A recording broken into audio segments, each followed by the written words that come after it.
see on võib-olla šokeeriv, aga noh, ütleme, et algselt öeldakse, et noh, et kristlikus keeles, et Jumal lõi meid oma näo järgi. Ja no aga Jumal öeldakse, et no absoluutne, et shakti, et teda ei saagi mõista, et me oleme liiga väiksed, eks ju.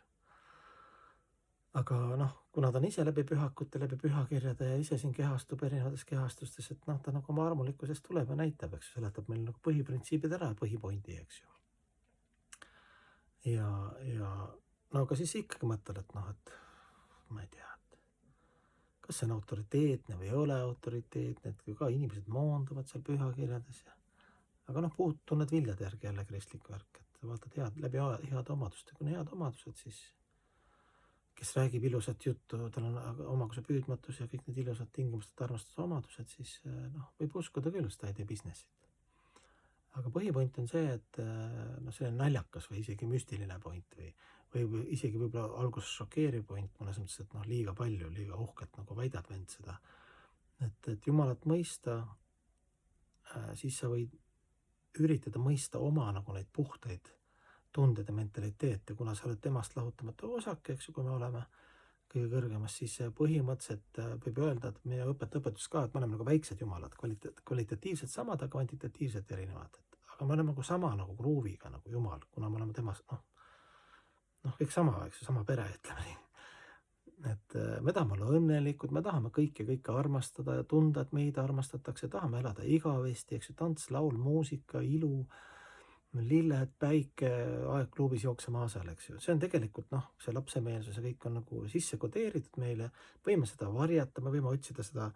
ma ei tea, läbi narkotsi ja alkoholi, et siis me oleme jälle sellised noh, ka nagu lapsemeelsed ja julgemad või noh, otsime nagu erinevates kohtades, mille eest me maksame muidugi võib-olla liiga kõrget hinda pärast,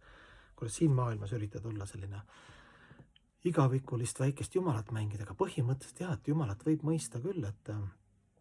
kui sa mõistad ennast, et meie õpetusest ka, et kõigepealt on eneseteadvustamine, siis Jumala teadvustamine. Eks ta käib paralleelselt, aga üldiselt jah, et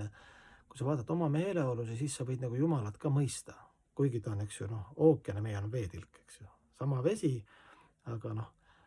aga võib nagu aimata või kui sa ennast vaatad nagu peeglist ja neid meeleolusi, mis ma kirjeldasin, mis sa tahad leida või tunda, siis noh, tuleb välja, et see on ka kuskilt allikast, et kuna sa oled allika osake, et siis allikal on täpselt samad meeleolud, eks ju. Kuidas ta tingimusteta meid armastab, eks ju, kuidas ta vaatab meie ainult seda puhast olemust, eks ju, väliskihtidega tegeleb ka, eks ju, lihvib meid nagu lapsevanem, vahest rangusega, vahest pai ja piits, nagu ma alati räägin, üks sama jutt.